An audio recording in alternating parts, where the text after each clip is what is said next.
বিশ্বনবী বলেন আরাফার দিনে একটা দোয়া আমি করি, আমার আগে সব নবীরা এই দোয়াটা করতেন। দোয়াটা হলো লা ইলাহা ইল্লাল্লাহ ওয়াহদাহু লা শারীকা লাহ লাহুল মুলকু ওয়া লাহুল হামদু ওয়া হুয়া আলা কুল্লি শাইইন কাদির। সুবহানাল্লাহ পড়েন, সুবহানাল্লাহ।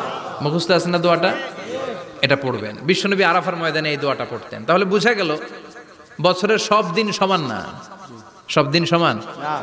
বছরের সবচাইতে শ্রেষ্ঠ দিন হচ্ছে আরাফার দিন। কোন দিন? এবার বলেন বছরের সবচেয়ে শ্রেষ্ঠতম রাত কোনটা?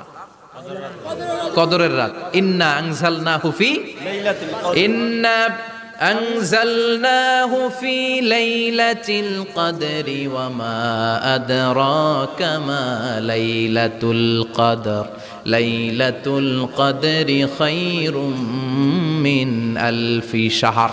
হাজার মাসের চেয়ে সেরা। ওই রাতে ইবাদত করলে